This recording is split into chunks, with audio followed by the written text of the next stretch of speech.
Daisy, and another half-hour visit with the folks in the White Frame House on Maple Street. Sit back and enjoy life with the Andersons. Kathy, Bart, Betty, Margaret, and Jim, as the head of this typical American household again sets out to prove that father knows best.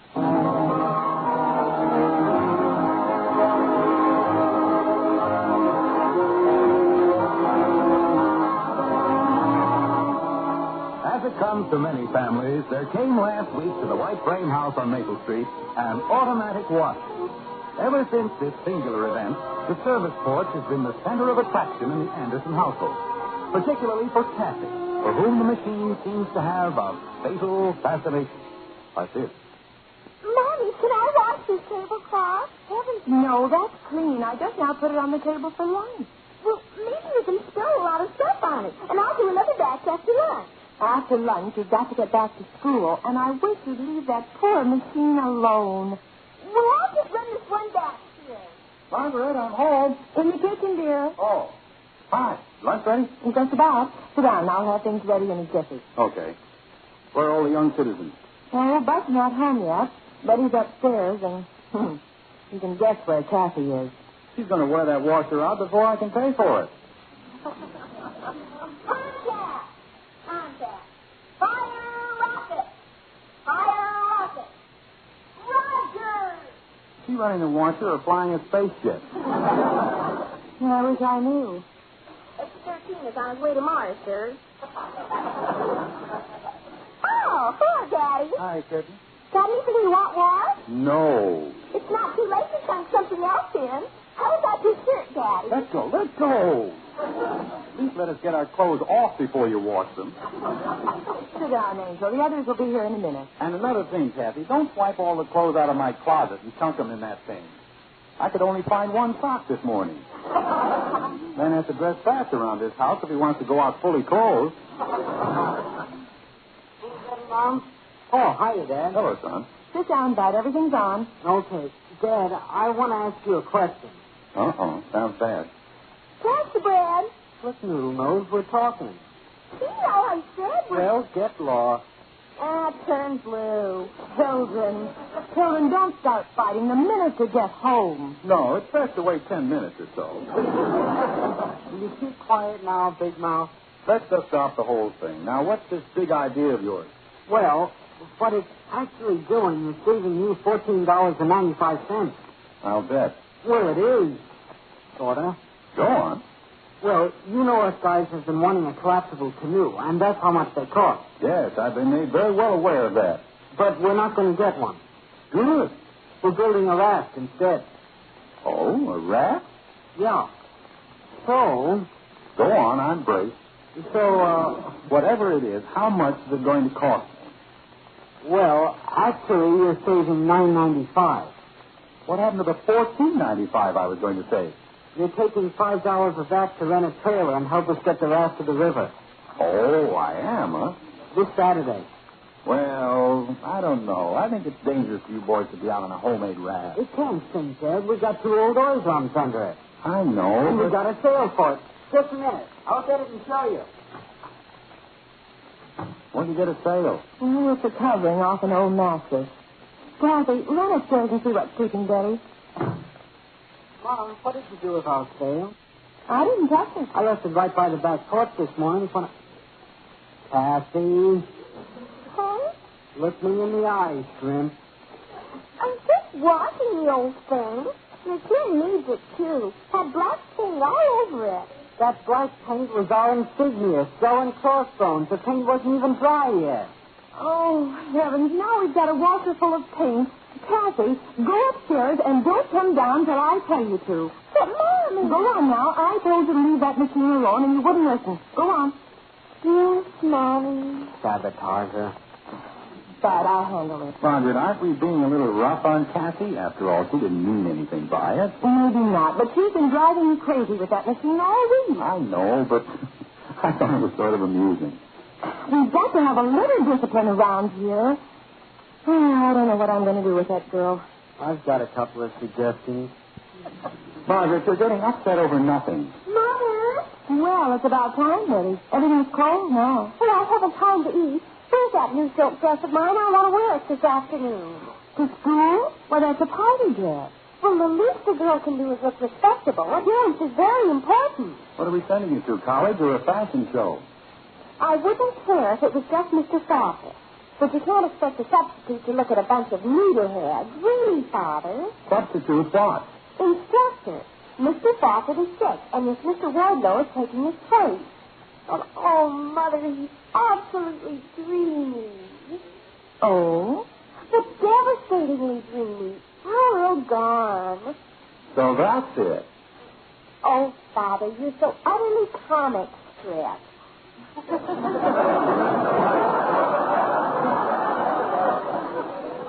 Huh? This is serious. I know it is. I was just going to suggest that if you go out for the basketball team, I'll get you a sequin midi blouse and some mink bloomers. Oh, who asked you anything, Smarty? I didn't say anything. Well, it was the way you didn't say it. How do you like that? A guy says nothing. She makes a federal case out of it. It's what you were thinking. Holy cow. What do we have to do around here? Stop thinking? If we did, I doubt if we'd notice the change. So anyway, I've got to have that dress, Mother. You should have seen how Jamie Liggett was all gussied up. You think she was Lana Turner. Well, I wonder how she knew we were going to have Mr. Wardlow today. That little sneak. Oh, Betty, I don't know where the dress should be if it isn't. Wait a minute. Kathy, are you still downstairs? No, I'm upstairs. You are not. Come in here and hurry. What do you want, Mommy? You know what I want. Did you take a dress out of Betty's closet? Well, did you? Well, it had some spots on it, and... Oh, no. Is it in the washer now? Is it? Uh-huh. Oh, my dress. I'll die if it's ruined. I'll die. All right, young lady. Upstairs with you. March. Yes, Mommy. And don't hang around outside the door listening either. Grim. Oh, turn green. Well, Jim, do Kathy's stunts still seem so amusing? Well, personally, I'm glad she put the dress in there. What? The purpose of higher education is not to snag an instructor. Oh, now, Jim. I don't care how dreamy he is. All right. But as far as Kathy's twist... I think Kathy deserves a vote of commendation. Well, now I've heard everything. Please pass the food. Look at it, Mother. Look at it. It's a ruined mess. It's not ruined at all. But I can't wear it today. Oh, what'll I do? Well, what you got on? These rags? This outfit might frustrate my whole education. Spoon. What was that crack? I'm just trying to get somebody to pass the spoon.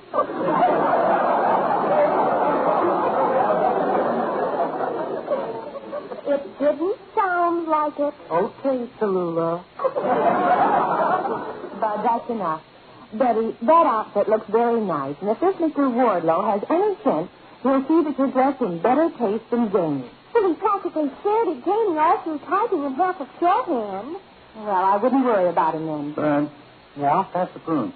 I haven't been able to get them yet. Let's see the dress. How can you tell what it looks like all wadded up like this? For goodness sake, what's all this inside of it? It's like some papers of some kind. Papers? Or letters. And some old checks. At least they were checks. Checks. Let me see those. Hey, these are my canceled checks. This is my bank statement. Or what's left of it. Wait till I get my hands on that child.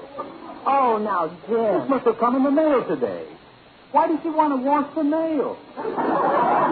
Kathleen! Now, Jim, calm down. This is all very amusing, remember? It might be amusing to you, but those canceled checks are important records.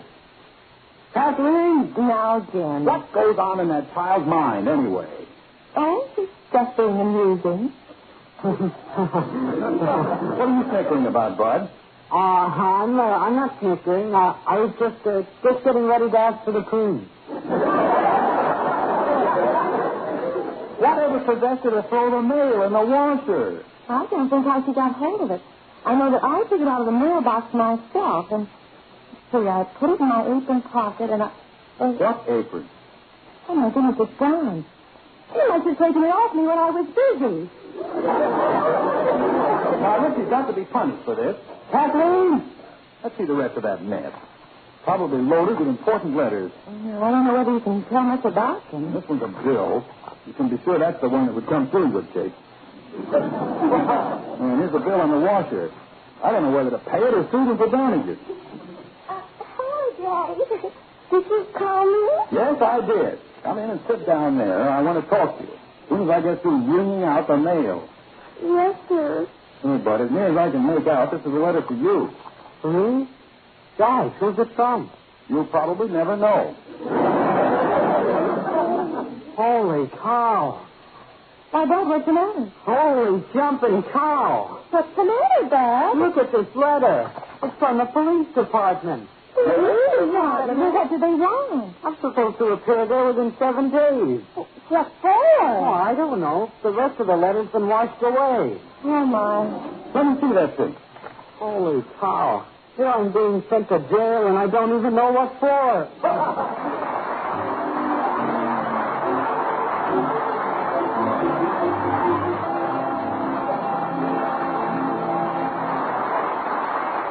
We will return to the Andersons in just a moment.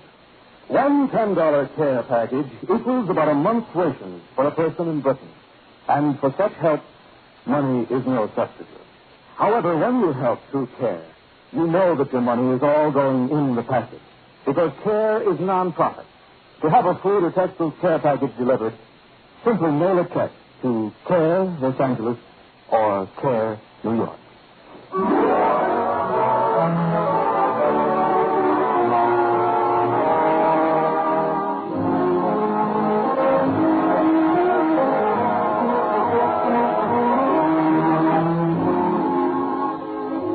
Started out to be a quiet, normal noonday lunch at the White Frame House on Maple Street has suddenly become a scene of confusion and turmoil, largely centering around a letter from the police department addressed to Bud. And now, in the vernacular of the law, the heat is on. Like this. Well, now think hard, Bud. You must have done something. They wouldn't call you down to the police station for nothing. Oh, dear. I can't think of any crimes I committed lately. Wouldn't it be simpler to just go down to the police station and find out what this is all about? It's bound to be a mistake. Well, I don't want to go down there till we're sure of our ground. Now, concentrate, Bud. Maybe you fellas took something that didn't belong to you, or... Say, you don't suppose... No, it couldn't be that. Couldn't be what? Heck, they were all rusty. I'm sure he threw them away. What are you talking about? There's oil drums on our raft. Oh, I see. And just where did you get those? They're all rusty. I know, but where did you get them? Well, we sort of picked them up out in the alley, back of Old Man Fumble's place. Don't call him Old Man Fumble. I'll bet he's 40. Who isn't? Now listen, Bud. I'm sure he thrown them away. They were just laying out there by the alley. Well, that's not for you to decide. You should have asked him. Chances are he would have given them to you. But this way, well, you might as well face it. It's stealing. Now, wait a minute, Jim. Aren't you jumping at conclusion you don't know that Mr. Trumbull reported Bud to the police? Well, I know that Ed Davis had trouble with him over some property line, some little insignificant thing, but Trumbull hauled him into court and beat him. Well, even if that was true, he's not going to make this much fuss over a couple of old oil cans. Well, it's not the oil drums with him. It's the principle of the thing. What he's doing is striking back at me through Bud. At you? Why, you hardly know him. Remember that year I was elected president of the country club? Mm-hmm. Well, Trumbull was the fellow I beat out. And he's held a grudge against me ever since. I never knew that. Oh, sure. Time and again, I tried to sell him fire insurance on his building. And a couple of times he wouldn't even see me. Yeah, it still sounds pretty small of him. Oh, it's Trumbull for you. Uh-oh, they're closing in on me. I'll answer it. Bud, come back here. Don't go down to the basement and hide. It's my only chance. Shall I disguise my voice? No. Hello? Bud? Yes, he's here. See, I told you. Bud, come back here. Oh, well, just a minute. I'll find out. It's Joe Phillips, Bud. Are you sure? Just tell Joe Bud will see him later. Wasn't he in with you on this deal? Well, yeah, but I was the one that actually got the oil drums. You see, I volunteered. Oh, you did, huh? Yeah. First we matched, and I lost, so then I volunteered. Well, that is a brilliant maneuver. Jim, can't you phone Mr. Trumbull and get him to call this silly thing off if he really did report Bud? That's just what I'm going to do. Look up his office number for me, Bud. I think it's W.J. Trumbull. Okay. Shucks, I thought there was going to be more to it than this. Kathy, you better get on your way to school. Might as well. We've got the Dallas family. Here it is, Dad. Oxford, 8891. Okay. He's probably out to lunch now. Yeah, tell me that. Goodbye. How do you like that? What now? He said he was over at the city hall. Something about some oil tanks, he said. Well, I never would have believed it. Over 2 old rusty cans. We've got to start building a case here. Bud, I want you to tell me everything you can remember about this. Mother, What is it, Betty? I thought you'd gone. does this dress look too early to be in on me? Oh, me, plebeian yet. Well, does it, Mother? Are you still worrying about that part-time professor? He's not part-time. He's a full-time substitute. Betty, put on what you had on before. It's much more sensible and appropriate, believe me. Oh, sensible. You people don't understand anything. Let's see. Now, where were we? Oh, yes, we're going to build a case here. Now, Bud, give me all the details. Okay. Now, exactly when did this happen? It was the same day I went down and got my bicycle license. Well, good. When was that? I don't remember. Oh, great. Oh, wait a minute. I can tell when that was. They gave me a slip with a license, and it had the date on it. Well, where is it? I put it in my wallet. It's right here. Holy cow, it's gone. I've lost my wallet. Kathy, did you put Bud's wallet in the washing machine? No, honest, I didn't, Daddy. I had $1.50 in it, and some peanuts. In your wallet? Well, you can't just carry them around loose.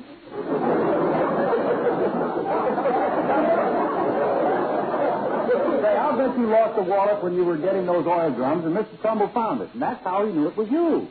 That's where your wallet is. Well, he can have the peanuts, but I want that $1.50 back. Maybe you can arrest Mr. Trumbull for taking Bud's wallet. Yeah, how about that, Dan? Father, will you drive me to school? I can't now, Betty. I've got to get this thing with Bud straightened out. But I forgot. This is the day they're taking us through some big company to show us how a big office is run. Oh, I can just see Jamie walking alongside of Mr. Wardlow, hanging on him, wobbling along in those high heels. Hope she breaks her ankle. Well, if you hurry, you can still make it. No, I can't. We were supposed to get back early. I'll call and see if they've left yet. Holy cow. She's worried about that junk, and I'm on my way to the penitentiary.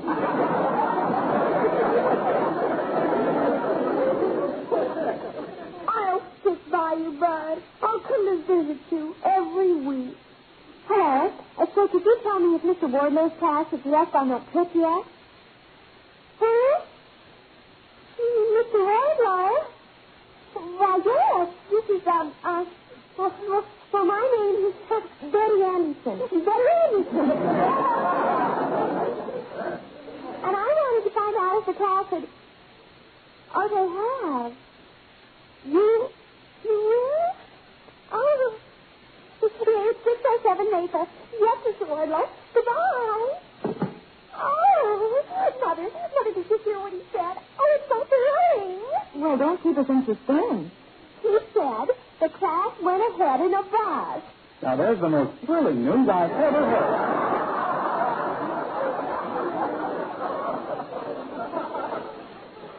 And Mr. Wardlow's going to take me in his car alone. Holy cow. Oh, Kathy, baby, how can I ever thank you?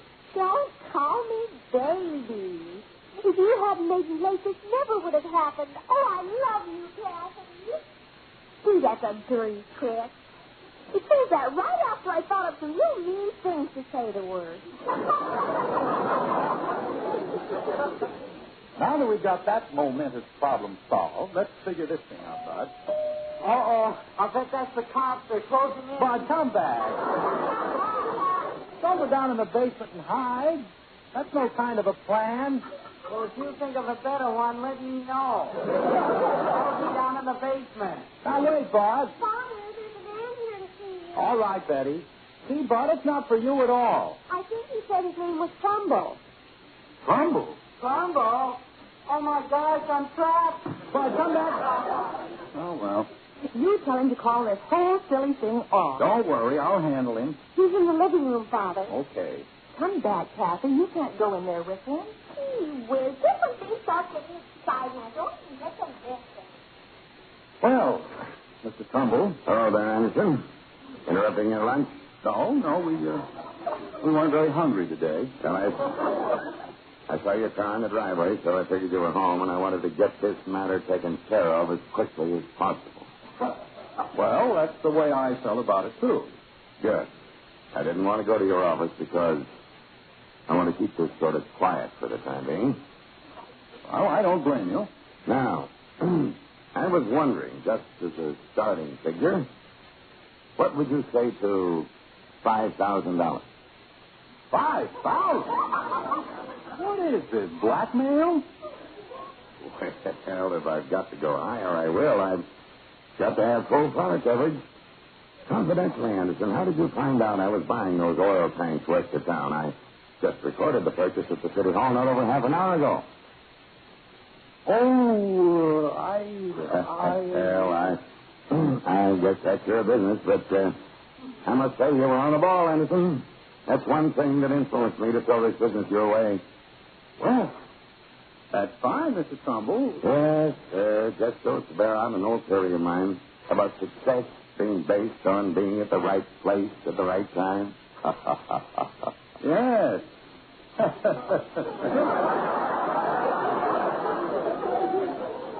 course, the man has to be on his toes, too. Yes, on the ball. Yeah, well, bring some figures to my office, Anderson, and I think we can do business. Well, wonderful, Mr. Trumbull. But, this thing with Bud. This thing was what? Bud, my son. Well, yes, I've seen him around. Fine boy. Fine boy. But, what about the old oil drums? Oil drums? Well, I don't know whether I can get any or not. I had a couple of old rusty ones around the place, but I put them out to the trash man. The trash man? Oh, well, forget it. Bud may have gotten some himself. Yes. Well, I'll see you this afternoon. So long. Yes, so long, Mr. Trumbull. Margaret? Margaret, you don't need to tell me. I heard the whole thing. Yeah, we eased it. Margaret, do you realize this could be the biggest contract I've written in 3 years? It'll put me way out ahead in the district contest. Yeah, but what about me? Oh, did Dillinger finally come out of hiding? I told you old man Trumbull wasn't after him. Well, I never did think so. But what about that letter from the police? I'm still wanted. By golly, that's right. Now we don't know what for. Well, there's just one thing to do. Let's sit down and figure this out. Figure it out, nothing. I know what to do. Now, just take it easy, Margaret. Where the law's concerned, it's always best... Who are you calling? Hello, operator? Will you please give me the police department? Now, Margaret, don't do that. We've got to know our facts first. Hello? This is Mrs. James Anderson. And our son got a letter from you asking him to appear, but we lost it. Could you find out what was in that letter? Bud Anderson, 607 Maple. Oh, no, I feel this is the wrong approach. Thank you. They're going to look up a copy of it. Margaret, I wish you'd leave these things to me. Dad, how does it feel to be a criminal? Hello? Yes, please do. What are they saying? Oh, yes. Well, thank you very much. I'll see that he gets there. Goodbye. Holy cow, Mom. Why did you tell them that? Well, you want your peanuts back, don't you? Huh? When you got your bicycle license, you left your wallet there, and they want you to come down and claim it.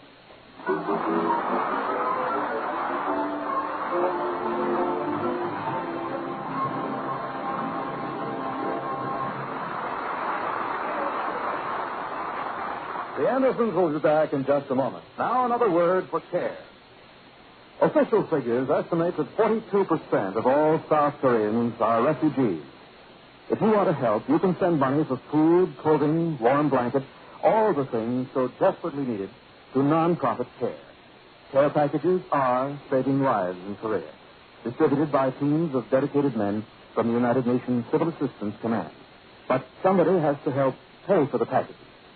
If you will help, please mail the money, whatever it is, to Care for Korea. Address Care Los Angeles or Care New York.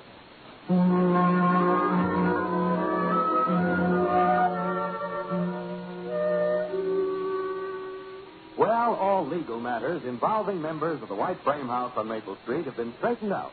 Daughter Betty is in heaven in the company of Instructor Wardlow. And Kathy, the terror of the automatic washer, has been acquitted on all counts. The last of the children have been scuttled off to school, and Jim is about to return to his office. Like this. Well, I hope we don't have any more lunches like this. It was rugged.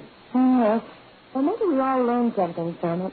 I know now I was wrong in being so harsh with Kathy about the washing machine. Well, it's easy to fall into something like that. I can see these things more clearly than you because I'm not so close to them. Well, of course, there's one or two things you should have learned. Oh, say, I don't want to forget my briefcase. I've got to get those figures for Trumbull and make out some contracts. Now, where is that thing? I put it right here on the chair. Margaret, what's the matter? I must have put those tablecloths on top of it. What tablecloth? The ones Kathy put in the washing machine. Jim, your briefcase. Not in the... Oh, my papers. Oh, no.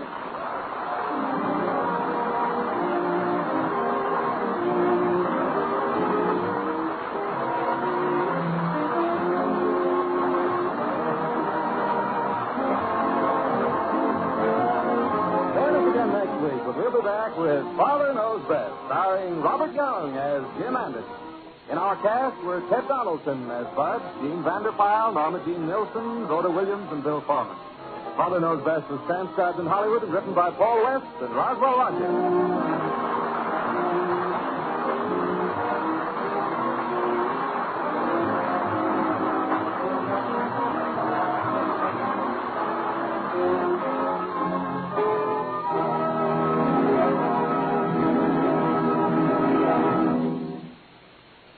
Time NBC. There's an Imperial Roundtable of entertainment tomorrow evening on the NBC Radio Network. For music on Fridays, listen to the Mario Lanza Show with the Royal Troubadour of Radio, Mario Lanza. In the comedy department, Friday means those court jesters, Dean Martin and Jerry Lewis. And for Western song and adventure, tune for the king of the cowboys, Roy Rogers. Yes, hear them all tomorrow on the NBC Radio Network. Now, it's Mr. Keene, Tracer of Lost Persons, on NBC.